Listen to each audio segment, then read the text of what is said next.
All righty, fellas, what is going on? Post free agency, post at least the first wave of free agency, we're going to tackle a Dynasty Superflex startup mock draft, half tight end premium, PPR, 3 wide receiver start, all the settings listed in the top left corner. If you guys want to join the draft, that is linked in the live chat right now. If you guys want to just hop in, of course, make sure you're making your picks, don't get fired, and all that good stuff. Quick announcement while we wait for this draft to fill up.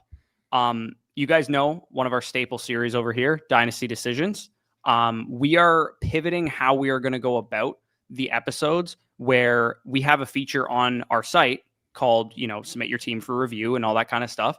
And we're going to start integrating that format into those Dynasty Decisions episodes. So for those of you guys that maybe have a team review outstanding, I believe there's a couple of you right now.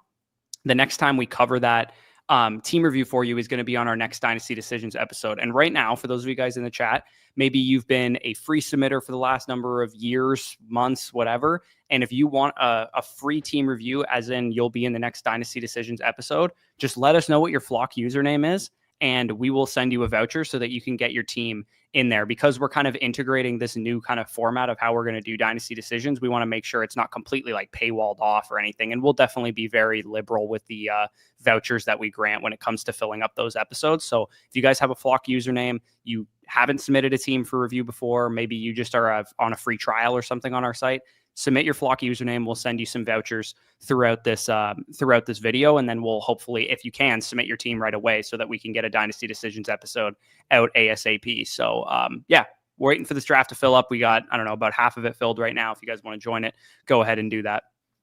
Yes, sir. Yes, sir. And I mean, speaking of drafts, actually, for those of you that were wondering about the Listener League startup that we were doing, we actually did already do the drawing. Actually, have already set up the league, and we are currently at the end of the 4th round. Fun fact, I'm actually the next on the clock after M. Brond is picking at that 411 spot. But I know a lot of you guys are going to be curious about how our teams are looking. Pretty brand start for me.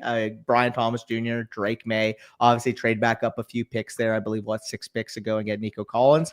I think if you were to say like 3 my guys in dynasty drafts right now, that would basically be the 3 you would guess for me.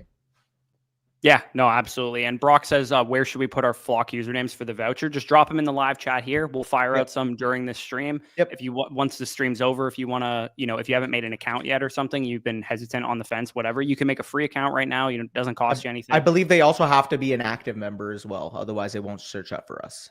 They have to be a code user of us, I believe. Yes. Yeah, it has to be our code. If you are a Dynasty Land or a domain or whatever, I don't know if it shows up on the back end for us. Maybe it will. I don't think it does. We'll search it for you. If it does, then we'll send you a voucher as well. But yeah, my team through the first 4 rounds so far, I went Hurts Mahomes. To me, I just thought the value of the 2 stud quarterbacks there. It is a best ball league, so maybe the QBs lose a little bit of value and all that kind of stuff. But I grabbed Achane with my 3-6. I was caught with this last pick. I didn't know whether I was going to go receiver. You went the right pick. I would have went with the 105 if it had fallen to me, for what it's worth. Yeah, I went with the 105 just because it gives me a little bit more flexibility, to go running back or wide receiver during the rookie draft, or potentially even move that pick during the rookie draft. It'll probably gain some value from now until the time we actually have the rookie draft. So that's the reason I went with that selection. I was caught kind of between some of the receivers that went before. Like I would have potentially taken Garrett Wilson, JSN, T. Higgins, one of those guys. But then I felt like it was a bit of a tier break. My next rated receiver was Zay Flowers, Chris Olave, Devontae Smith, Xavier. I thought if you went with a vet, it would have been Zay Flowers. I would have taken Flowers if I went with a receiver. If I went with a running back, I probably would have gone Bucky Irving there. If I didn't already have 2 quarterbacks, I might have gone Baker Mayfield or Trevor Lawrence. Sam Laporta was a heavy consideration for me as well. So, makes sense. Are we? Let me check the draft here. Are we full yet? 4 spots, it looks like. 4 spots available in the draft. Go to the top of the live chat and join the draft, and then we'll get this thing going as soon as we can. Again, we're doing a Dynasty Superflex startup mock, half tight end premium, PPR, 3 wide receiver start, 12 rounds. Make sure. Yes, we are drafting rookies as well. Yeah, rookies are in. If you go to rookies only on this tab here, you'll see the rookies in there. They're not really, actually, I mean, they're starting to get integrated with ADP now. You can see it there, but Yeah, we will Just have a little bit buried because of obviously previous ADP, but obviously some more context on my start. Obviously, I had to trade up 6 picks ago and get Nico Collins. For those of you that are maybe in startups right now, shout out Brock. Obviously, if he's in the live chat, that's who I actually made the deal with. But basically, sent him the 301 plus my 901 in exchange for his 208 plus, I believe, the 1005. So if you're mapping that out, that's about what a 17 gain pick gain from the 1005 to the 901 for him. And then obviously I move up that slight mini tier. As much as I like a Drake London, I do think it is a slight mini tier after a guy like Nico Collins. So for me, it's as long as I could have landed a guy like Nico or a guy like Amon or St. Brown at that pick, I was willing to make that price. Yep. And also, just a quick, Brock left his username, his Flock username. For what it's worth, Brock isn't even an active site subscriber right now. And we just sent him a free voucher so that he can be on the next episode of Dynasty Decisions. So again, you don't have to be an active subscriber right now. You could just have used our code in the past. We're trying to so it let you without the active. Okay. Yep. Yeah, it did. Okay. Yeah, I figured it would. As long as you have a code, as long as you used our code when you signed up and you're active, inactive, whatever, we should be able to send you a voucher. So, Brock, if you can, too, make sure you join that team ASAP so we can get you on the next Dynasty Decisions episode. Appreciate it, by the way, Jordan. I mean, you're just way too out of times, old man. You got to realize Drake May at whatever 30 overall that you have him. When the guys though start up 104 next year, you're gonna look silly. Yeah, Danny likes to only think about about upside and not think about downside risk. That's my only take on that. I'm about halfway in between these two guys on Drake May. Hey, they whiffed on every wide receiver, and he was still a top 12 quarterback in PPR points per game last year as a rookie. So I'll take my chances. Yeah, that's fair. A couple more left, 2 more spots if you guys want to fill those out, and then we can get this draft going ASAP. Flock username Jordan. Okay, Jordan, we will send you a team review voucher. You got that, or do I? I got it. Okay. Got a couple too. May is the truth in the future. Absolutely. I just think this guy's on a trajectory to be a clear-cut top 5 overall pick next year, and I don't want to miss out. That's kind of where I'm at with it. I mean, for example, if people were really aggressive drafting Josh Allen before his breakout, he was the end of the 2nd pick at that time, and the next year, I believe he was a top 2 overall pick with Lamar Jackson. So, yeah, they were indeed. And I mean, I guess it would depend where that second lands. If it's like the 201, maybe that's a more of a consideration. But like if it's a 2026 mid to late 2 or something like that, absolutely.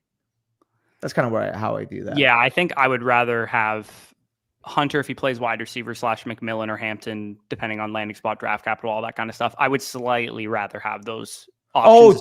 That's the 102. Sorry, I read 101. My apologies. Yeah. The second makes it a pretty fair offer, though, I will say, because if it was Ladd, I would take Ladd in a second for 102 easily. You'd rather have Ladd in a second? Absolutely, because I view Ladd and McMillan similar tier, and then you're getting a free second of insulation. Right. I actually thought that question was for Genty. I thought it said 101, so my apologies. Yeah, no, I definitely. Okay, we are full in the draft. Let's quickly have that convo. What would you need on top of Ladd to get to Genty? Because you're looking at it, about an 8 or so? I mean, actually, we can literally see where they went in a startup. So Genty actually went at the 204. And Ladd actually fell a little bit, so he went at 305. So in our startup specifically, that's a round difference, but sometimes I usually see the gap a little bit closer. Oh, here, I'll turn on Danny's communist setting. Where is it? Yeah. Where's 3rd round reversal? I want May bad, but my league mate who has him won't fork him over. If your league mate's holding on to him, that guy's sharp. May or Caleb. So I do have May, I believe, quarterback 6 and Caleb quarterback 7. Now I did raise Caleb. I personally prefer May, but honestly, I'm at a point where I'd be willing to select him at the 1-2 turn area in startups too, because I really do believe in Ben Johnson and the talent that he has, along with the weapons and the improved offensive line. But just what I saw from May, I saw legitimate superstar qualities to the point where I'm willing to be ahead of the curve. Yeah, I have May and Caleb ranked very similarly. I do have May slightly ahead as well. I'm just in totality a little bit lower startup value wise than Danny is. I'm more like early to mid 2nd round kind of valuation on May, versus I think you're more in the mid to late 1st area in terms of where you would take him. I prefer, that big cluster of wide receivers, Brock Bowers, and any kind of tight end premium.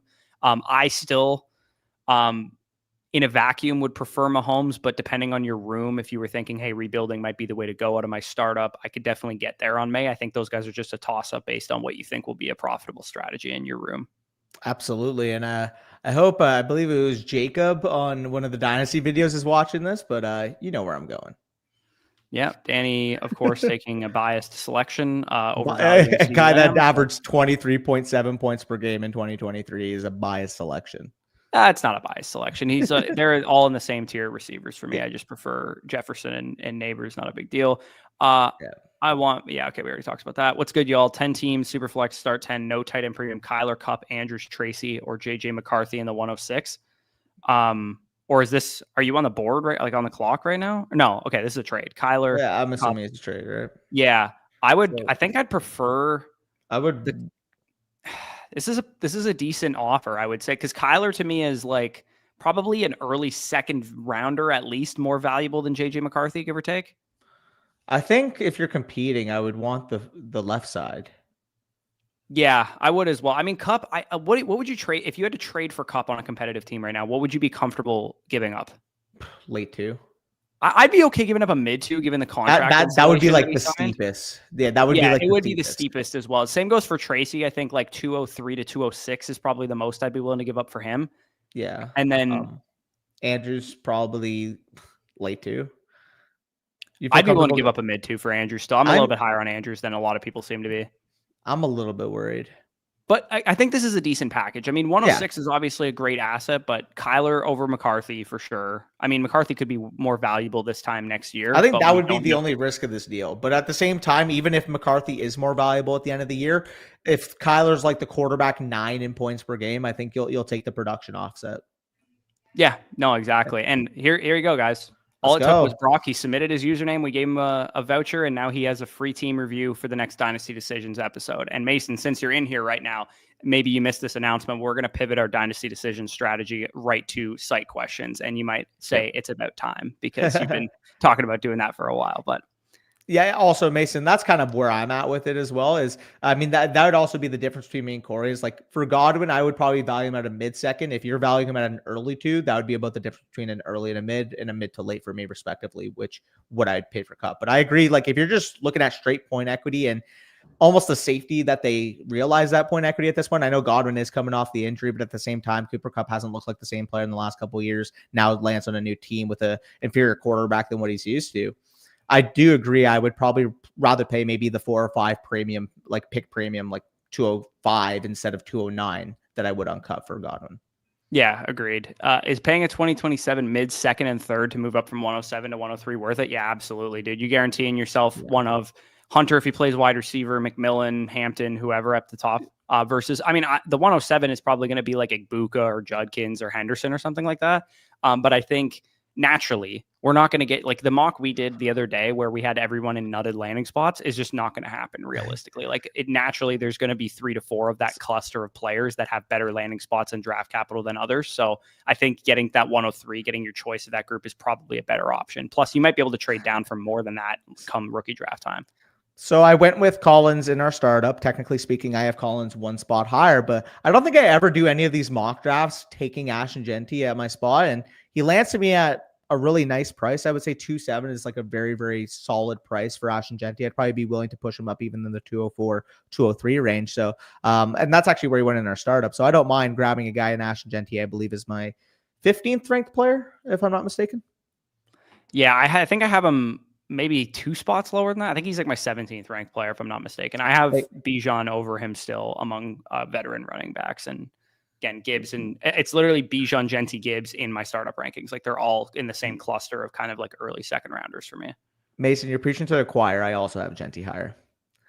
Genty over St. Brown. I actually am the St. Brown guy, and I have Genty slightly higher than St. Brown. So if I'm the notorious St. Brown defender here, so if I have Genty over him, I think that says a lot about where maybe he should be ranked. Like St. Brown's still an excellent player, and he's still going to give you probably 18 to 20 points per game for the next couple of years. But the Ben Johnson of it all probably affects Jared Goff more than anybody. And if the offense takes a step down from an efficiency standpoint in the passing game, then that's going to hurt what St. Brown is able to do, obviously. That is actually pretty hilarious timing because, as you said, Jared Goff just went off the board in our startup.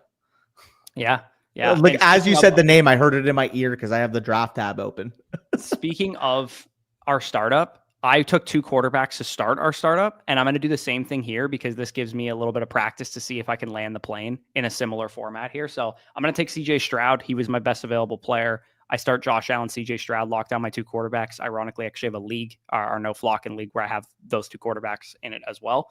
So some people, I tweeted out, like, how is it possible to get Jalen Hurts and Patrick Mahomes with your first 2 picks in a startup? Because to me, I just thought that was really good value.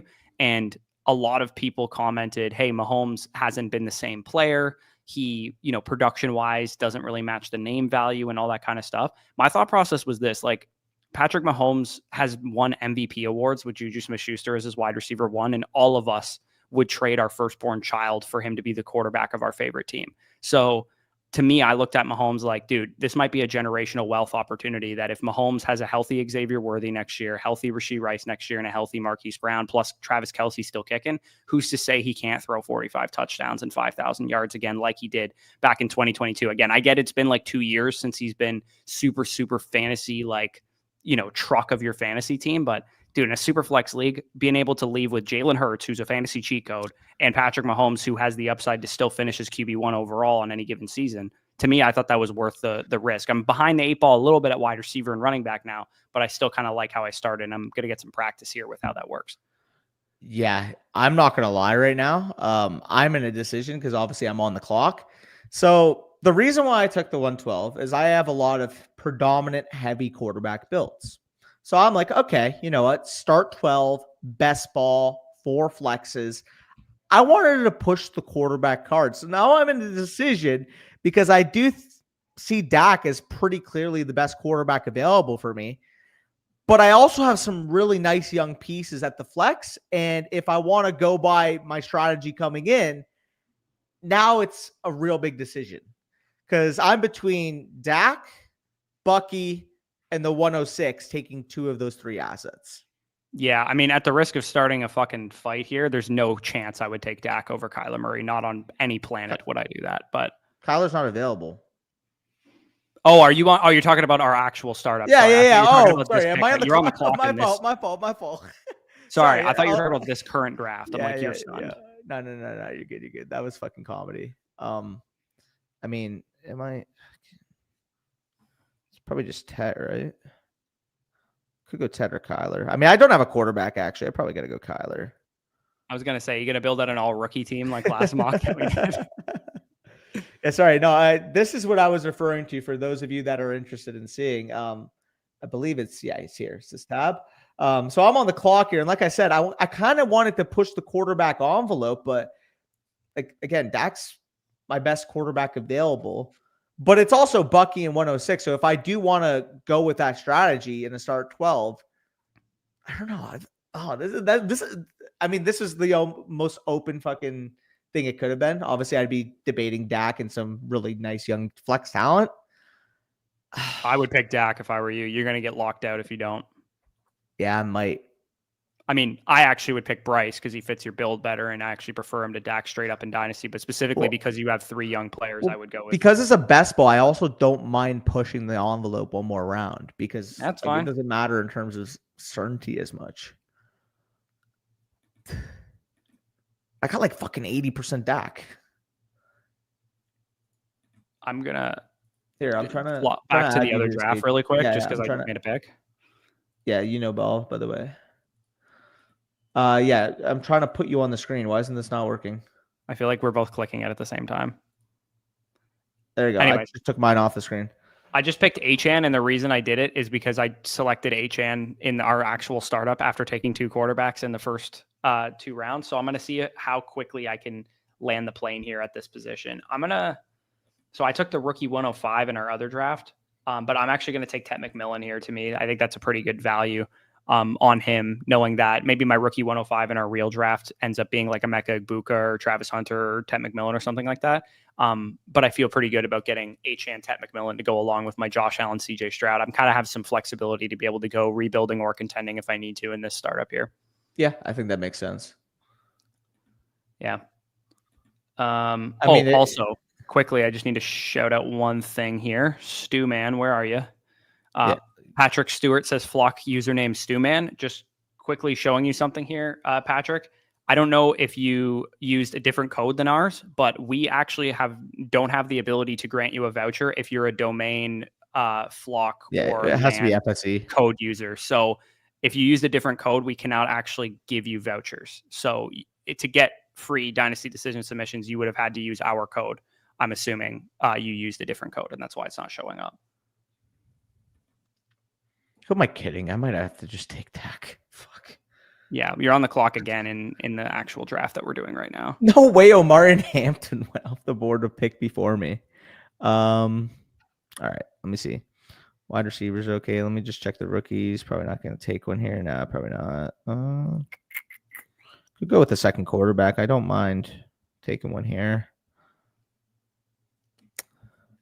I do have a young team, so a guy that I actually rose a couple spots in my rankings is actually Trevor Lawrence. So I will take a share of Trevor Lawrence here. And I mean, that's obviously your guy from historically, but with Liam Cohn coming in, with how much I do believe in Brian Thomas Jr., I actually do think this is probably the most reasonable T-Law price we'll see in the next few years. Yeah, I would imagine he's going to end up having a nice bounce back season with Liam Cohen, but we'll have to wait and see. So I made a whole rant on yeah. Travis Hunter. My thought process behind it is this: Travis Hunter, the 3 most likely landing spots he goes to, because everybody kind of expects him to go with a top 5 NFL draft pick, are the Browns at 2, the Giants at 3, and the Patriots at 4. The Browns, Giants, and Titans all need quarterback, so that's obviously something that's hanging over their draft pick kind of head. I know we've heard Cleveland say that they would play him at wide receiver. So that's why I'm saying he could play wide receiver there. The Patriots would probably definitely play him at wide receiver, given that they have Christian Gonzalez and Carlton Davis making $20 million on the outside at corner. Are you going to pick a nickel corner 4th overall? Like, to me, that doesn't really make a whole lot of sense. So for me, I think it's just that he has like a 66% chance of being drafted as a wide receiver. Not to mention, many scouts do think he is a better wide receiver. And even if the Giants do select him, or the Jaguars 3 or 5 or whatever, I mean, the Giants could use him on offense for sure as a full-time wide receiver. They have, probably a subpar secondary. They should use him on defense, but they did spend a high amount of money on Javon Holland and Paulson Adebo in free agency. So maybe they did that so that they wouldn't have to play Travis Hunter at corner. Like, there's a number of possibilities for Hunter. It's possible he plays corner, but to me, I think it's like a 70% chance he's going to play wide receiver, just because it looks like the teams that are going to pick him could use him at wide receiver, namely Cleveland and New England. Yeah. No, I'd let you go on your rant too. I mean, we know for certain that Cleveland, their GM Andrew Berry basically confirmed they view him as a primary wide receiver. And in terms of just like evident, well, we've actually seen a team report, like that's really assuring, especially knowing the fact that they do need a quarterback. They do have a high 2nd round pick, and I do think I can convince myself of the theory, the scenario that Cleveland takes Hunter at 2. Trades back up in the 1st round to get Shedeur. I really do see that something like that happening, to be honest. If the Giants don't take Shedeur at 3, I really don't see the Jets I really don't see the Jets or Saints pulling the trigger on him. Or maybe the Raiders would, but I just don't see it likely. And I've actually heard Daniel Jeremiah, a couple other like connected people, say that people around the league think that Cleveland is higher on the 2nd tier of quarterbacks than a lot of other teams, whether that's Jackson Dart, whether that's Shedeur Sanders actually going that far down. Maybe they're into, I don't know, the Tyler Shuck, Jalen Milroe, Quinn Ewers, Dylan Gabriel, Will Howard types. I'm not exactly sure what their plan is, but Cleveland has actually done that before. Remember in 2016, they were potentially going to pick a quarterback with the 1st overall pick, or the pick that they ended up having. And they ended up, 2017, when they picked Myles Garrett 1st overall. People thought, hey, maybe they're going to take Patrick Mahomes. Maybe they're going to take Deshaun Watson. Maybe they're going to take one of those top quarterbacks. And what they ended up doing was taking Myles Garrett and taking Deshaun Kaiser in the 2nd round. So I think it's possible that they could do that again, where they take the best player available to them. It's either Abdul Carter or Travis Hunter, most likely. And they end up maybe trading up for Shedeur if they take Hunter. Maybe they end up going, hey, we actually really like Tyler Shuck. We'll take him in the 2nd round. We actually really like Jalen Milroe. We'll take him in the 2nd round. Maybe like Jackson Dart, and he's still on the board. Like they pick again before the Giants do. So if the Giants don't pick a quarterback 3, they would have a chance to maybe get up for Jackson Dart, or even just stick and pick at 33 and get him. So, and I do think the ripple effect for us is that Hunter would end up really making the 102 specifically more valuable, because the more I think about it, Danny, I am going to probably rank Hunter 102 over McMillan. And I might have to adjust that in my rankings, because I went back and watched He's a game special, or two dude. of Hunter, and I think he's just the better receiver, to be honest. And like, again, like when we first watched our film, like, and I got off it, I was like, almost like, wait, you're not seeing like what I am like with this guy. Like, I mean, for what it's worth, my grade on him before was the same grade I had on Neighbors last year, so I was still extremely high on him. I just thought McMillan was better, and I think I have to tick down McMillan's high-end athletic traits a little bit, not because he ran at the combine or the pro day or whatever, and I'm worried about it. It just seems that the NFL doesn't seem to think he's as athletic as I thought he was, and it's in an overwhelming majority that I'm maybe wrong about that. So I'm just kind of adjusting what my expectations are. Like if Hunter plays wide receiver for the Patriots 4th overall, he should be the 102 in rookie drafts, in my opinion. Yeah. Well, I mean, just going on our profiles, right? I had a 92.5 on him, and that literally would have been only after Marv for wide receivers I've ever graded. Yeah, he's a stud, man. He's an absolute stud. And there is real Justin Jefferson, Garrett Wilson, Odell Beckham movement ability when you watch him. Like somewhere on that spectrum. There we somewhere go. on that spectrum, he's there. It looks like Jordan was convinced right there. Yeah, Jordan. I love it. And yes, absolutely. If the number one takeaway for me is that Hunter on Underdog big board drafts is the steal of the drafts. I wish we were fucking able to draft more right now. Yeah, I know. Maybe I'll have like a layover or something. Maybe I can connect to the Wi-Fi when I'm flying over Houston back from Mexico or something and just enter a bunch of slow drafts. Yeah, that'd be gas. I miss drafts, man. Yeah. Miss drafts. What QB would be a good tier down from May? Thinking of a tier down to a Baker Bryce with another player added. I mean, it would have to be a significant asset to tier down from May. It would have to be a really significant asset for Danny, but it'd have to be still a sizably significant asset for me as well. Grand Canyon level asset. Yeah. Like, let me ask you this. Would you tier down from May for Bryce Young and Jackson Smith and Jigba, for an example? No, you would need somebody better than JSN? Correct. Yeah, and like maybe if like real talk, if you threw like, it was so what'd you say, Baker or Bryce? It was Bryce you said? Or I have Baker higher, but Bryce, depending on your build, Bryce Baker more sense potentially. I legit would need to get up to like Nico Collins. That's how I think Drake May is gonna be a top 5 starter pick next year. Yeah, I mean, you have him ranked as a first-round startup pick. You are essentially saying you need a mid to late second in Nico Collins and a 4th in Bryce Young or Baker Mayfield. Like, I think that makes sense, like value-wise. Like that would get someone at the dance, Yeah, you're on the clock, by the way. And yeah, my last point on Hunter, too, is that even if he does go to the Giants and he plays corner most of the time, I actually just believe the kid might be talented enough to play both ways in the NFL, like realistically. And I think an NFL team, especially Jacksonville specifically, if somehow Jacksonville traded up for him or he slid to Jacksonville, I think Cohen would be creative enough to get him on the field enough that he's actually fantasy relevant, even if he's playing corner most of the time. Yeah, I would agree. We see a couple. So when you're in Hoboken, you should be able to start some. I haven't done, dude. Trust me. When we're in Jersey, I'm gonna get a couple through for sure.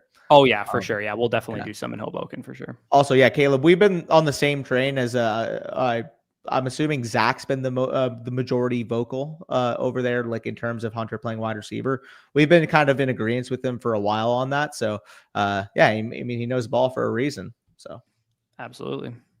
What quarterback should I target? I mean, Badaki might have said it too, but I know I've heard it specifically from Zach, and we've actually DM'd about Hunter potentially playing wide receiver. That's why I kind of just referenced Zach. But I mean, Badaki might be too. My thought on this, Corey, is the cheapest solidified quarterback that I really like is Tua right now, because I know the injury concern gets some people off of Tua Tagovailoa, but the ability of the player on the field and the contract that he has makes me think he is much more secure in his role than Justin Fields is in his. That would be my take on, if you're trying to just tier up a little bit, not pay too much, Tua would be the guy that I would go after. Yeah, and honestly, I mean, as high as we are on Hunter, we should probably do the same, to be honest, at this point with what we know. Like, obviously, we can readjust after the draft if he goes to a team that says, yeah, no, he's predominantly corner. But, I mean, just from an evaluation perspective. Well, and right now, the value of putting rookie rankings out is, where do people see the value pockets? What picks do you trade for? That kind of thing. It's not not many people have their rookie drafts before the actual NFL draft. So it's more likely to be anecdotal and kind of, okay, the tier break looks like it's at 106 or something like that. Yeah. So I think putting Hunter up as, 70% chance that he's going to play wide receiver would be about 105, because if there was 100% chance he was going to play wide receiver, he would be 102. So he might be 101 if that was the case. Especially if Cleveland specifically is the absolute best landing spot he can go to, because it's second overall draft capital.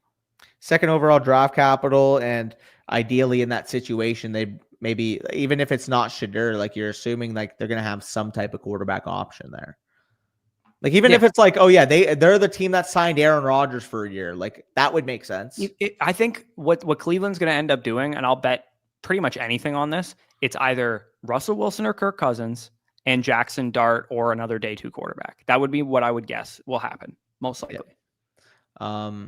Sorry, I see TD coming in here with some Penix lore. So how the hell has he not been picked yet? Y'all say Penix hasn't proven enough in 3 games when he had 7 big time throws in 1 game, but you'll pick JJ McCarthy. That's just a difference in our evaluation of both those prospects. In respect to Michael Penix, obviously he looked fine in his rookie season. I don't think he looked exceptional per se. I think you could say the word good. He looked good in his rookie season. Looked good, yeah. He looked above my expectation.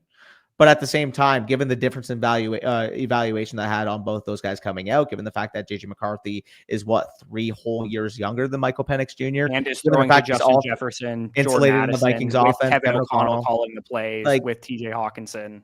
If I'm going to take an unproven, unknown, quote unquote, I'm going to take the one that I thought was a better prospect in a better situation. I'm sorry, and who runs more also, potentially. I mean, I'm not gonna come out here and say JJ is going to run for 800 yards a season or anything, but I think you'll get marginally more rushing production out of him than you would out of Penix as well. Oh shit, I'm on the clock. My fault. Let me not get fired. Brees and JSN or BTJ start 7. Man, that's a good offer. I think I'd prefer Brees and JSN to BTJ straight, but that's really close. Brees, I would take BTJ in a start 7. Start 7, yeah. I guess you could maybe sway it towards the stud, but I just love both of those players enough that I think they're enough in the tier that you need them to be in to make that deal. If they were if JSN was 1 tier down at wide receiver, I wouldn't do that. You know what I mean? Yeah, and I'll address the May versus Caleb in a second, because I also see that as a question in chat. So we'll talk about that in a second. But I see Mason a couple spots here. Fields is in the starter in 2026. Yeah, that's kind of where I'm at with him. Like, for example, we're in the Dynasty best ball. Like, I still think he should probably be about a top 8 round pick, give or take. Just because it is a best ball in that type of format, you don't really have to necessarily chase job security as much at quarterback, because A, there's more variance that can fill into your lineup. B, these rushing quarterbacks are going to get bridge spots somewhere. And if you pair that with a Russell Wilson, you're kind of pretty much secured at quarterback, is what I say. Obviously, it's not going to feel great, but it's a lot different than having to set in your lineup, oh, fuck, I have to play Russell Wilson this week against the Pittsburgh Steelers. Yeah, there's enough money there for Fields too. Yeah, that I think they're motivated to start him all 17 games, and it's objectively a pretty decent landing spot for him in terms of what Aaron Glenn, I think, will bring to the table stability-wise to that team, to that franchise. I think the offensive coordinator will be able to get the best out of Fields. Again, I'm not saying Justin Fields is some world beater, probably not, but I think that was one of the smartest moves that the Jets could have done, to be honest. That was available on the board without breaking the bank on somebody, without trading all of your assets to go up in the draft. To me, that this was the smarter move, because if Fields doesn't work out this year, it's no skin off your back and you're probably picking high again. Wouldn't it be hilarious if they got Fields and then they're the team that drafted Milroe in round 2? I would love it. I think that's a great plan, to be honest. Maybe not even round 2. I don't think Milroe will even go that high. I think they could get him in round 3 or 4, to be honest. Well, if they're high on him, though, do they risk him falling to round 3? That's kind of that's why I've always said, if a team really likes a quarterback prospect, they'll draft him high, straight up. I could see Milroe going round 3, 4 and getting a Sam Howell amount of job security one day for an NFL team, where it's you get a full season or close to a full season to start and see what you can do, kid. Is the last one Megatron? Yeah, I think so. And then before that, it would have probably been Keyshawn Johnson. And was it Roy Williams, I believe, went? Roy Williams went second, 2003, I think it was. Detroit, yeah. It's crazy. I remember people hated the Megatron pick because of what Detroit did in 03, 04, and 05. They took a receiver in the top 10 3 straight years, and then 2 years later took Calvin Johnson 2nd overall. Yeah, that's fucking insane. That would be like if a team drafted Drake London, JSN, and Romo Dunze in 3 straight years in the top 10. And then you'd be like, how do you not have good receivers? Because the Lions somehow still didn't have good receivers after that. Sorry, I said Roy Williams. Sorry, it was Charles Rogers. Now that I'm remembering, Charles Rogers. Yeah, Roy Williams was 04, who they also took in the top 10. He was 03. And Mike Williams was 05, I think. Fucking crazy, insane. The answer, TD, by the way, the answer is just as much as Penix has proven, which is nothing. Yeah. That's neither of them have proven anything realistically. Like maybe you give Penix a slight edge because you played a couple of games against shitty defenses, but both of them are unproven. And Penix was way older coming into the league. So, I mean, it shouldn't really shock any of us that he looked like he was a little bit more pro ready as well. Like, I don't know. We're just kind of trusting in what Kevin O'Connell did with Sam Darnold. The prospect that JJ McCarthy was going to need a little bit of time, but had a decent ceiling to him. And how do you fail throwing to Justin Jefferson, Jordan Addison, TJ Hawkinson with Aaron Jones in your backfield and a pretty good offensive line now revamped with a new center and guard in free agency? Like, I don't know how you fail. Like, if you fail, it is completely on you. The process was there. If we both thought that he was a good prospect that deserved to go in the first round, if he landed in a very good landing spot with the best receiver in football, with the offensive line improvements, with Kevin O'Connell, that literally led Sam Darnold to be on I don't know if he actually won comeback player of the year. I know he was one of the finalists, and obviously Kevin O'Connell, I believe. Did he end up winning coach of the year? Yeah, one coach of the year. So he won it. Okay, I knew he was the finalist. I don't know if he got announced, but regardless, that is the most ideal of ideal situations you could put a young quarterback in. If he fails, it's because he wasn't that guy. And I'd be willing to be wrong on my evaluation of him, the prospect at that point, because he got every opportunity to succeed. But I don't know. I think he's going to succeed.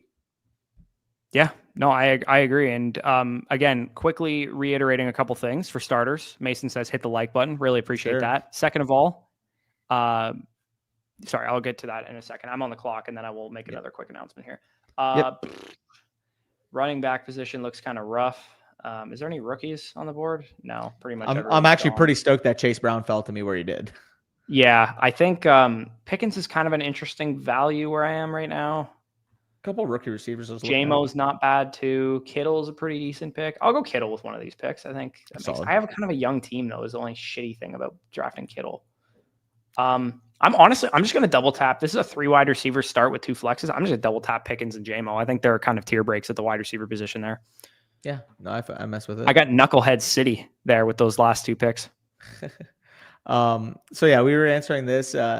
Personally, with Allen and Purdy, I'm perfectly fine holding off a quarterback, especially like I'm not forcing it. I think Ward is maybe worth the 103 if you need a quarterback, but Omari and Hampton gets first round capital and your quarterbacks are Josh Allen and Brock Purdy. Take the workhorse there. Or if Emeka Egbuka goes top 10, or if Travis Hunter is a wide receiver, there's just so many better uses specifically in your position for the 103.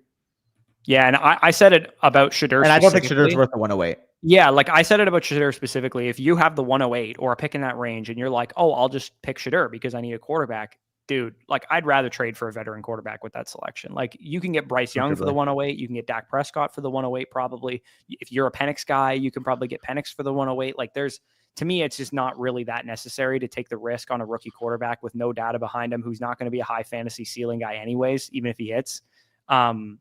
To me, it just makes way more sense to just take that 108 and go spend it on a veteran quarterback if you are intending to just take a quarterback with 108 because you need a quarterback.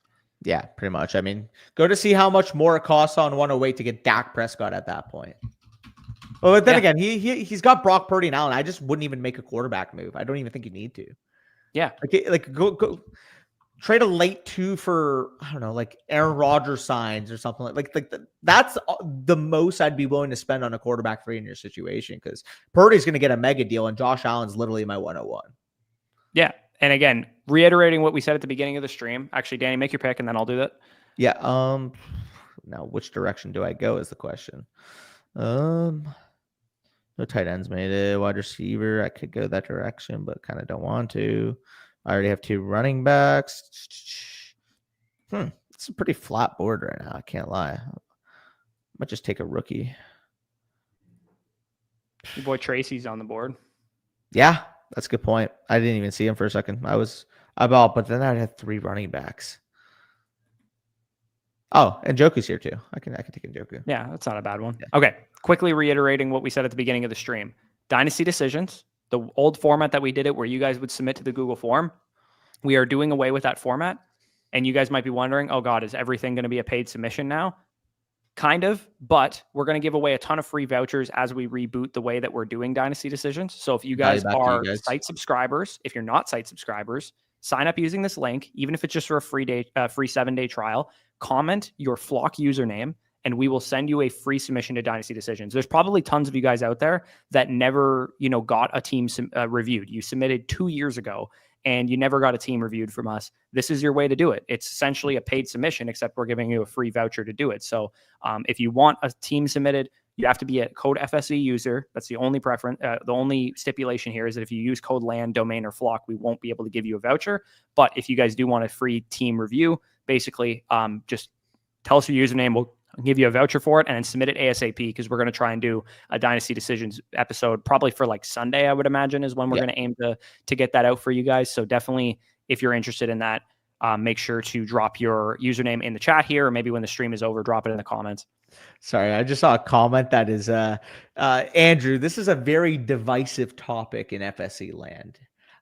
Do you guys like third round reversal for startup dynasty drafts? Let me plead my case, because before I know Corey's going to come over the top. Where does this communist bullshit? At the end of the day, if I pick 101, I should get the. Hear me out. Josh Allen, Jaden Daniels, Lamar Jackson. They're pretty comfortably at this point the 3 top assets in dynasty fantasy football. And as you guys can see in this draft, the difference between the player selected at 301 versus the difference between the player selected at the 312, 401. I mean, specifically in this one, maybe not, but most drafts, like that's probably more Garrett Wilson, that's more Rashid Rice. Don't typically see those guys go above Devon Achane and Tedro McMillan. It's the easiest way to somewhat balance the board.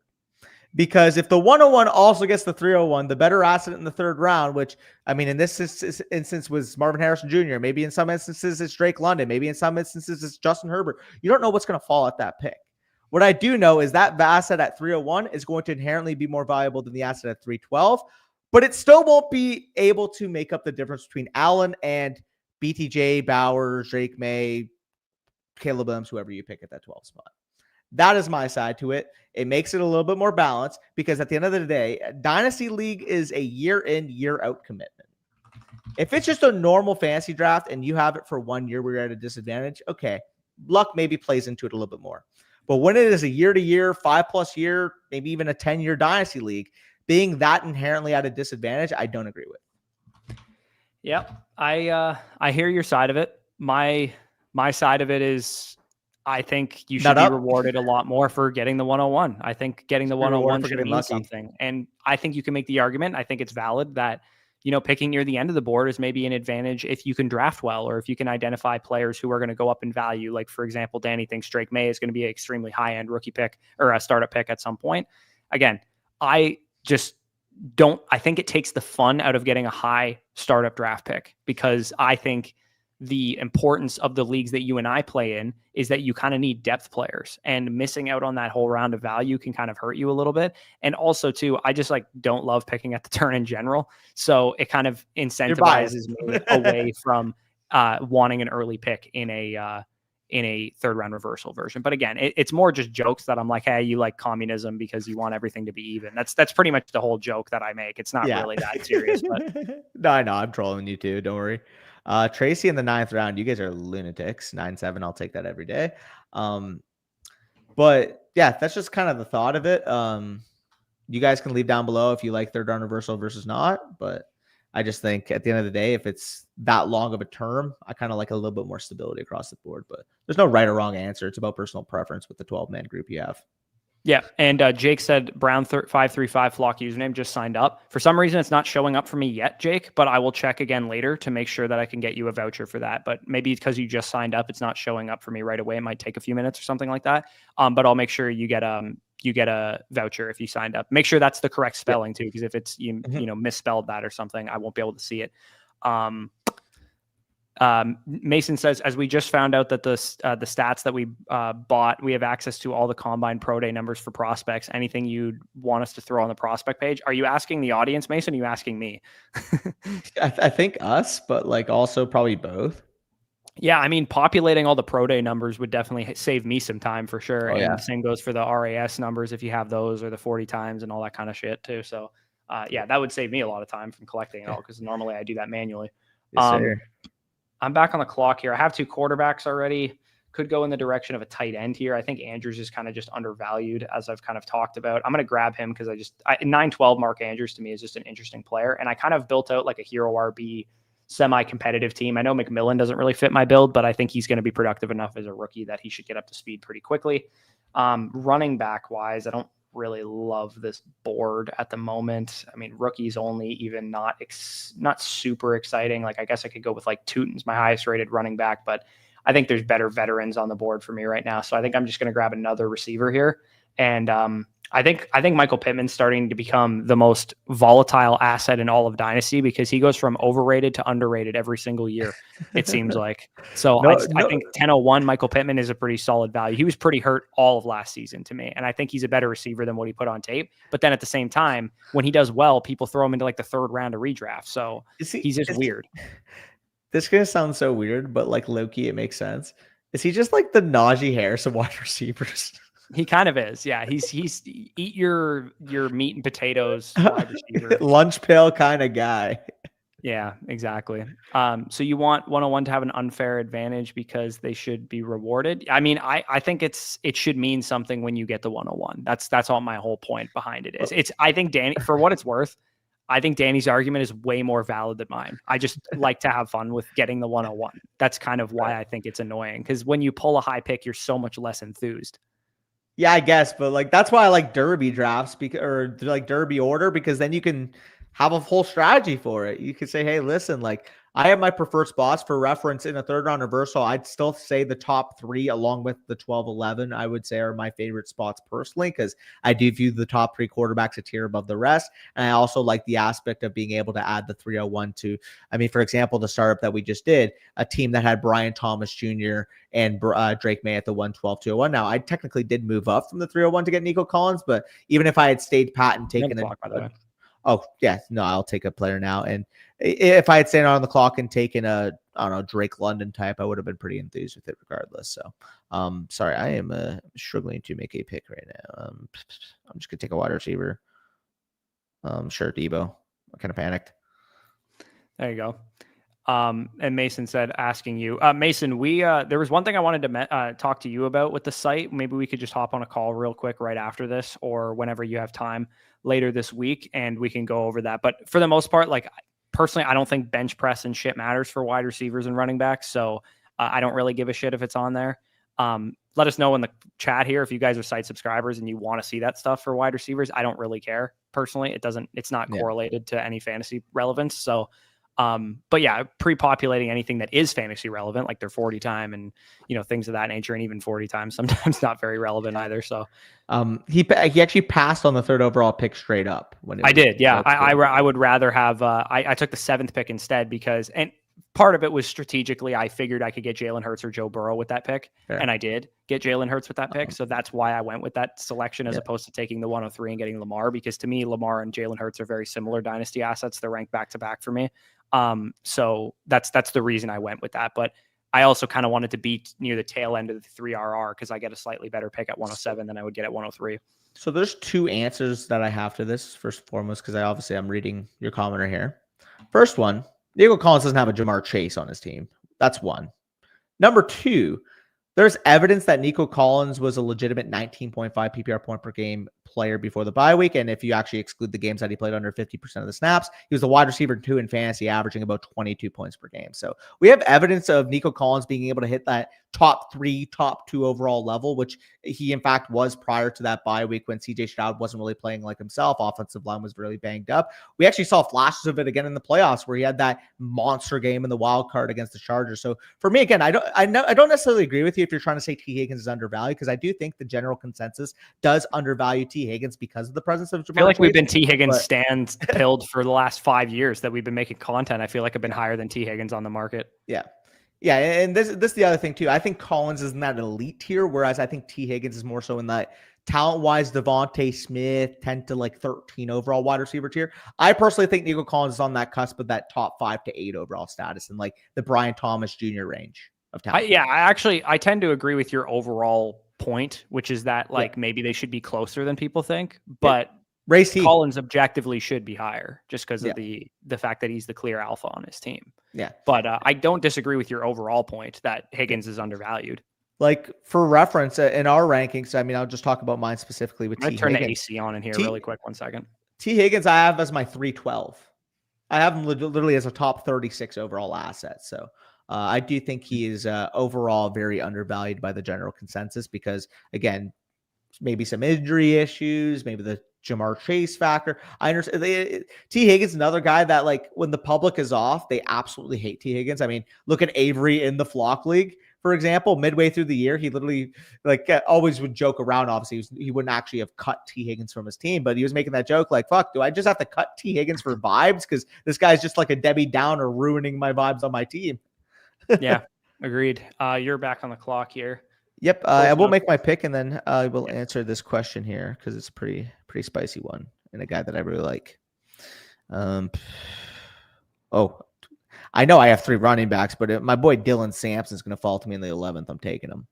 Yeah, it's funny that Alex brings up Romo Dunze because in our listener league, the startup that we're doing right now, Romo Dunze actually just went off the board in that league. He went up to 5-2 here. I think that's a pretty decent value for him potentially. Yeah. My thought on realistic outcome for Romo Dunze this year, best case scenario, as far as like what I would expect from a breakout fantasy season from him, I think it's probably unrealistic to expect him to have 1,500 yards and 10 touchdowns. I think it's eventually probably, does he get there? Maybe, but yeah, I would agree with you. I mean, DJ like a Moore Jalen Waddle second year, I think would probably be realistically what he does. Maybe what Zay Flowers did this year, where it's like 1,000 yards to 1,200 yards, somewhere in that range, and then like anywhere between 5 and 9 touchdowns, somewhere in that range. You think where he's like, I was gonna say, wide receiver 18 to 24 in points per game on like a breakout season where he's like 15 to 17 points per game at best? I would say the ceiling's a little bit higher than that. I'm kind of more so at like if he does develop from a route running perspective, separation perspective, like the prospect we both saw, he does have the size, does have the ability, again, like the blocking ability. I would actually mention to you the Nate Tyson, Matt Harmon conversation of him potentially playing more power slot in the Ben Johnson scheme. Like, could it almost look kind of like Nico Collins-esque, like 2023? Not in year two. That would be the only thing I would say. I think in year 3 he can get to that point. I mean, Drake London's the other one too that I see. I think that would make sense as well in terms of. I would consider that a very good season from Romo Dunze if he did that this year. I would say that'd be on the upper range of outcomes. I just tend to think that he said ceiling, right? Because he looked a little bit, not quite there at times last year. But the question I have is then why do you give the benefit of the doubt to Marv? Some blow up season, you know what I mean? I think it's more likely his year 2 is a lot of steps in the right direction. 1,000 to 1,200 yards, 15 points per game kind of thing. I get that, but then why do you also just give the benefit of the doubt to Marv when they had comparable rookie seasons? Well, Harrison's rookie season, in my estimation, was better because of how defenses played him versus how they played Odunze. Second of all, he did outproduce Odunze as a rookie. Yeah. Third of all, Harrison was the better prospect than Odunze. And fourth of all, there's no DJ Moore on his team. I get it. I mean, there's a Trey McBride, I would say, from a pure there is, but they don't compete for the same types of targets. McBride was a target monster. He was great. He was relative to what DJ Moore commands. I don't know. Chat, let me know. No Keenan Allen anymore. Moore to me is a bigger issue for Odunze having a monster year than McBride is for Harrison having a monster year. Like I just from a strict competition standpoint, I disagree. Now, if you want to argue Marv was the better prospect, he did have a slightly better year. I have Marv over Odunze. I just think giving one of the benefit of the doubt versus not giving it to the other, I don't think is congruent. That's my only issue with it. Yeah, I think that's totally fine. I'm setting realistic expectations in my estimation for Odunze. Well, I don't think it's likely that a guy who did kind of struggle quite a bit as a rookie. Sorry, I just changed my pick. I don't know why it timed me out. I didn't auto pick, so I don't know why I did that. I'm gonna grab Tank here, and then I was just saying because he did say best case scenario. So I mean, best case scenario to me is like he has like 1,200, 1,300 yards. Like, I do think he could have that type of season. I just don't think it's likely he's like a top 10 fantasy receiver this year. Like, I think that would be a huge projection. I mean, I don't disagree on that aspect. I just think if you told me like the ceiling was Drake London with better insulated quarterback play, like that's what I view it as. Like it's ceiling. Obviously, again, if he reaches 70th, 80th percentile outcome, like you're still happy with the return on investment, and it could very well be the case as a year 3 breakout like a CD Lamb. I do think though, like pure ceiling, it's Drake London with Caleb Williams entering MVP area, because that's the talent he has with Ben Johnson. I'm going to grab Ollie Gordon in case he gets his shit together. Yeah. But I like Odunze a lot. I think him being like London, I just think is a significantly better receiver at this point in time. That's fair. That would be my only argument against it. I think it's possible. Like we saw JSN have a pretty underwhelming rookie season and then come out and have a top 12 fantasy season right away. We're both really in on him. Yeah, like I could see Odunze kind of being this year's JSN, where he's probably going about the same range of redraft leagues where he's like a 5th or a 6th rounder kind of thing. Maybe he goes a little bit higher than that because people are excited about the Ben Johnson of it all. But Odunze to me would be, I think, surprising that he just would pop off for a fucking 1,400 yard season after being, I would say, inconsistent at best as a rookie. Like he had 2 games this year of over like a 73 PFF receiving grade. Like he struggled noticeably to me. Yeah, I just also think that Marv had his struggles too, so I just want to be a little bit more congruent there. But Higgins is a fantastic pick. Whoever made that selection, good pick. Jalen Royals got sniped for me too. No way. I was literally searching for Jalen Royals' name. I mean, Io Manor's on the board. Oh, Alex is here. I didn't even see him. Why is he always buried? By the way, speaking of Io Manor, if you guys are looking for Alec Io Manor without the hype, I think Pat Bryant might be a similar kind of prospect a little bit, because the profile is quite similar from University of Illinois, where the offense output wise was not very good. So his profile doesn't look as good as maybe it should. But he actually commanded a great market share of that offense. I just graded him this morning, and he actually has Green Bay written all over him, because he kind of reminded me of both Dontavian Wicks and Romeo Doubs at times, where I was like, oh, deep route running, 4.61 speed. That kind of reminds me of what Wicks was coming out of Virginia Tech or Virginia. I can't remember what school he went to. Virginia, I think it was. And then with Romeo Doubs, I think he tracks the ball really well. Like I think that's what Doubs does the best of any trait that he has. And I think that's Nevada, kind of what. Right? What's up? The Romeo Doubs Nevada, right? Yeah. Yeah, like I think he does. I think he tracks the ball really well, and Pat Bryant does the same. He also was underratedly really good after the catch too, which I wasn't really expecting from a receiver of his size, and kind of like he had good burst and good explosiveness drills at the combine, but he ran 4.61, so I think people will be kind of down on him for that reason. But I thought he was an interesting prospect and had a slightly better profile than people would think. Yeah, sorry, I see TD. What about Rasheed? You all see my question about Rasheed. Sorry to spam. I think it's a good 102 easily. Yeah, I think if you guaranteed me Rasheed was going to be healthy week 1, I think I would still take the 102. Yeah, like I like Rasheed, and obviously, I mean, I took him in the flock league. I sniped Zach on him. You mentioned Zach. I think there are enough risks at this point with the knee injury and with the suspension issues. The 102, like you're getting a prime time asset without any off-field or injury concerns. So for me, I just think that's a very easy cash out. Yeah, I agree. It's like Rice is really tough, man. He's going to be either a guy that we're like, man, what could have been, or he's going to be a generational wealth opportunity. Like there's no in between with him. Yeah. Yes, sir. Amen. Big Drake May, baby. Let's get it. Yeah, he's just looking for his Drake May high. Let's get it. So you said you're doing Noel next, right? I already did Noel. I graded him. You did? Already. Oh shit, yep. Nice. You already graded him. I like him. I think there's a big cluster. So here's the thing: Torrey Horton, Jalen Noel, and Xavier Restrepo are all slot receivers that are all good in their own ways, but they're all probably wide receiver 3s for most NFL teams. And I think, like, you could tell me that they're anywhere between Khalil Shakir to Wan'Dale Robinson as far as how productive they are in fantasy, or you could tell me that they're just like, who's like a shitty slot, like Greg Dortch or something. You know what I mean? Like they might not be really relevant at all, but I do think all of them have some upside. Like Restrepo specifically is a really smart player and knows how to beat zone coverage really, really well, and moves pretty good too for his size. And because he's 209, like he's a thick dude for 5'10", 209. Like he's built more like Travion Henderson is got worse BMI than him. You know what I mean? Like he's got some thickness to him, whereas Noel's a little bit more smooth and a better route runner. You spamming wide zone RPOs with him? Probably, yeah. I think like just 210 pounds, thickly built, 4-5. Like that sounds, dude. Put him on any of the Shanahan scheme teams. It sounds like he'll. Again, I haven't gotten to him yet. Respectfully, him, Jalen. Like I'm still finishing out the last 2 running backs, but I mean, there's a lot of very useful wide receivers. You better get on that, dude. We got like 10 days. I know. Yeah, relax.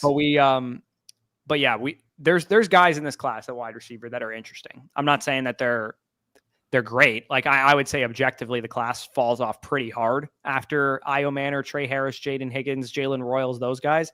But Restrepo, interesting in the right scheme. Jalen Knoll, interesting in the right scheme. Those type of guys. And then the point that I'm at now, I think we're starting to like, maybe there's 2 good players left. Like after Pat Bryant, who I just graded, who's my wide receiver 16 right now, we're talking combine heroes and guys who barely produced in college. So maybe we'll pull 1 or 2 good guys out of this range, but I can't imagine there's going to be many good ones left. For sure. But do we want to do a quick rookie mock, or do we want to sign off? I should probably head off of here because this is a clean hour that we've been kind of talking about this, which I think is good. Again, one last reminder, Dynasty decisions on Sunday. If you want your team reviewed, you want a free voucher, give us your Flock username, Brown365. I still am not able to see yours on the back end. I'll keep trying throughout the day today. Make sure you use code FSE. Like you said, I think you mentioned you did, so it should be fine. But for some reason, it's not showing up for me right away, but I'll make sure to get that voucher to you at some point. And again, if you want to drop your Flock usernames down below, we will send you a voucher to get a free team breakdown for Dynasty Decisions episode. I don't remember what number it is, but it'll be on Sunday. Quick breakdown of our own teams here. I end up trying to do the double quarterback because I'm doing it in our actual startup, so I wanted to see how I could land the plane. Don't think I'll get this type of wide receiver value in the league that we're doing right now. But I was able to catch up at wide receiver, 3 wide receiver start, McMillan, Flowers, Olave, Pickens, JMO, and Pittman. I feel like I'd be really, really set with a wide receiver core like that. And then I grabbed Devon Achane kind of as my hero running back with Tank Bigsby, Ollie Gordon. And then in the later rounds, if we were drafting more rounds, I would probably continue to hammer out running backs, grab Andrews as my main tight end there. Yeah, for sure. And then just outlining my build here, as you guys can see, CeeDee Lamb, I mean, you can hover over it, right? Oh, yeah, sorry. So as you guys can see, CeeDee Lamb here at the 106, perfectly comfortable taking a wide receiver in the mid first after, in my opinion, the top 3 quarterbacks, Jackson, Daniels, and Josh Allen go off the board. Do like CeeDee Lamb there. Ashton Genty at the 2-7, like I said, would have been between him and Nico Collins. I did want to diversify, get a running back early build for you. And on top of that, seeing that Bijan went at the 1-9, Gibbs went at the 111. I do think in this room specific, I got a nice little value with Genty at the 2-7, especially considering the fact that if he gets a good landing spot on draft day, he may very well end up being my RB1 in Dynasty. Kyler at the 3-7 there, paired with Trevor Lawrence. I do think Trevor Lawrence, like I said, probably the lowest value. We're going to see him with Liam Cohen and Brian Thomas Jr. taking that next step. Do get my wide receiver 2 and 3 if you're not counting Travis Hunter, 3 and 4 if you're counting Travis Hunter with Luther Burden and Emeka Egbuka back-to-back. I do like my running back values here with Brown, Tracy, and Sampson respectively. Get a tight end I feel good about, half tight end premium there with Njoku, and then fill out my wide receiver core with Debo and Io Manor. So I actually really like how I landed the play on this team. Yeah, no, I like the build that you went. I mean, Danny's always going to have 16 rookies on his team, but I think it makes sense. The only pick I really disagree with is Burden, but we kind of already know that I'm a little bit lower than Burden than you are, but I like the rest of the picks that you made. Yes, sir. K Money said here, Neighbors, May, T. Higgins, JJ McCarthy, Henderson, Loveland, again, so very young build. Only thing I would say is if you're going to commit to a young strategy like that, I probably would have stayed away from James Conner, but again, James Conner will probably have value. If this was a real league, Connor would probably have value to a contender. I just think what I would have done instead personally is if you're going to take that bet on Trey Benson, instead of kind of double handcuffing yourself and taking both of them, why not take Charbonnet at that 10-10 if you're going to go with the running back instead? Or exactly. Or if you wanted to go the other direction, if you really wanted Connor as your production piece right now, why not take like a Tootin or Sampson, where as much as I really liked Trey Benson as a prospect, like you said, like he doesn't have as much of an immediate path to playing time with Connor on that extension versus Sampson and Tootin maybe in the draft. Again, I still really like Trey Benson. So if you prefer Trey Benson, just go another route with a James Conner pick, but that would maybe be the devil's advocate for taking both. Yeah, running back, I think people have this tendency because it's Dynasty and you have large rosters to take handcuffs a lot. But I actually think it's way better to take other people's handcuffs. As we talk about all the time from a redraft lens, it does make way more sense to take swings on 7 or 8 backfields with your running back cores than lock down 3 backfields guaranteed. You know what I mean? Like, because sometimes you get backfields where, what if James Conner and Trey Benson split touches all year long and you're not really feeling comfortable starting either of them? Yeah, that's kind of it. Like, maybe like you're more willing to do it in like a best ball format because you don't have to pick. But then again, it's like, would you really want to? I'm fine doing it in a best ball format. I think it does matter a lot, like matter context wise, if it's best ball or not. But like rarely are you going to see backfields where you feel comfortable starting both guys on any given single week. Like the Lions are like that, for example. There's backfields that you can do that with. It's just not common. Yeah, for sure. And then Jordan also mentioned, what about his team? He goes with the double quarterback as well. Sure. Burrow and Mahomes, again, similar to what I did in our actual league with Jalen Hurts and Mahomes. Lad McConkey didn't fall to me that far, so I wish I would have gotten him. I like the squad. Yeah, Devontae Smith, Travis Hunter with the 5-5. Again, Hunter, you'd have to assume good chance he plays wide receiver with that selection. I mean, if he does play wide receiver guaranteed, he's probably a second-round startup pick or close to it. TJ Hawkinson, Chuba Hubbard. I would say like value on him. I would say I like Hubbard, but I am curious like between the Hubbard versus Brown valuation. Where are you at there? Because I still prefer Brown, but like I don't think it's outrageous to take Hubbard over him, knowing that maybe since they adds it back versus you're pretty comfortable given the investment with the Panthers with Jonathan Brooks and Rico Dowdle for that matter, that they probably wouldn't add another high drafted back. Yeah, my hot take is this: like I think Dowdle might be better than anything that Cincinnati adds. I agree. I think Dowdle is actually a really solid running back. And there's Brooks obviously not going to be a factor this year, but there's also Brooks there as a factor potentially long-term. So yeah, I actually do prefer Chase Brown to Chuba Hubbard, but I do get why Chuba Hubbard is appealing in startups. Like, so guy had a great year. He did. This is kind of a Gutalytics take about Chuba Hubbard, but don't you feel like every year there's 4 or 5 really good picks in every format, Dynasty, redraft, best ball, that people kind of just assume are now great picks every year, who were just, they had a great year. They like just ride the wave. Chuba was a great pick last year, but maybe we shouldn't be overvaluing him this year. Cause I see him going off the board at like the early 3rd round of redraft leagues, which I think is fine. I think that's probably where he should go if he does exactly what he did last year again, but is he going to do that? Like that's really the question there. I got a question for you. Is that take directly or indirectly implied to how much we really liked Isaiah Pacheco? A little bit. Yeah. A little bit. Yeah. And Rashad White, same thing. Ramondre, after his great season in 2022, people were ready to just throw him up on the top of the draft board because he had a great year. Like sometimes these like kind of, I mean, Chase Brown does also fit that profile for what it's worth. So he does, but he projects better. If you think about what he's at right now, he just has P Ryan in the backfield. Again, if they draft a 3rd round running back, our tunes would obviously change on that, but I don't know. Brown also is kind of still an ascending player, whereas Chuba Hubbard's like 25, 26 years old. He's kind of already established himself as what he is, which is probably a Pro Bowl caliber running back last year at the very least. I'm just worried that people are going to just overvalue the crap out of him now because he had a great season for a lot of people last year and won people some money. That would be the only concern I would have there. But I don't want to get too down on Chuba Hubbard because I think he's still a pretty good pick. And yeah, Connor Hellebuck, Winnipeg Jets goalie, his point here is running back is kind of a very flash in the pan position. There is like, I've done a million running back studies over the last 5 years of this channel. There is tons of running backs who popped up for 1 year and never did anything again. And not saying Chuba Hubbard is that type of player, because I think he's been a solid prospect and a decent pro so far. But like Myles Gaskin had like a top 10 season, if you guys remember that. Like literally a top 10 season in points per game. Like there's running backs all the time that are like kind of who the fuck predicted that? Tariq Cohen had a top 12 season in points per game. Like it's sometimes Rico Dowdle finished last year. Yeah. Like sometimes you're like, remember, Peyton Hillis, like that's the classic name that everyone thinks of. Like there's dudes that come up every year that kind of just, okay. Yeah. Like he got volume and that's why he finished high. James Robinson, another good example of that. Damian Pierce, another good example of that. So we could probably wrap this up. Again, that was a startup mock for those of you guys that were in it. Appreciate you guys for participating. So real Go quick ahead. I just wanted to mention this because like specifically on the Rico Dowdle point, Rico Dowdle finished as the RB23 in fantasy points last year. And if you isolate, what would that be? Week 9 on? If I go week 9 on here, how many points per game was he at? Because like fucking like he was legitimately like a top 15 running back almost in points per game. Yeah, he was RB19 in points per game. And this was after he was like basically useless half of the year. Yeah, literally. And Connor says you don't know about pre-Achilles. Oh J-Rock. man. Oh man. Yes, sir. Also, shout out Winnipeg native here. Is enjoying his goalie and one pride cucked himself. You never want to hear that. Yeah, he never want to hear that. But anyways, we're gonna head off of here. Again, if you want to be on the Dynasty Decisions episode, submit your Flock username. Once this stream is over, we'll send you a voucher. Send it in the live chat for the last couple of minutes here.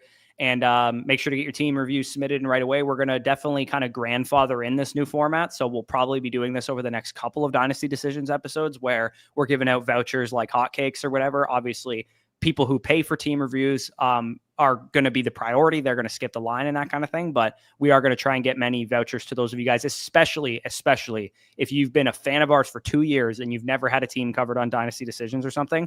Make a free account on the site. We'll send you a voucher. You're able to do that free of charge for you there. But also make sure to check out what the site has to offer as well to make sure you get all the benefits there. So that's linked down below in the description. Like the stream if you enjoyed. Subscribe if you're new around here. Of course, all Dynasty rankings, rookie stuff, prospects tab going to be going through a major update in the next week or so. And the Dynasty Draft Guide Wall Street Journal #2 with 60 plus prospects, write-ups, player cards, grades, comps, everything that will be live April 1st. So make sure to check out all that stuff if you're interested. But with that being said, peace out. We'll talk to you soon.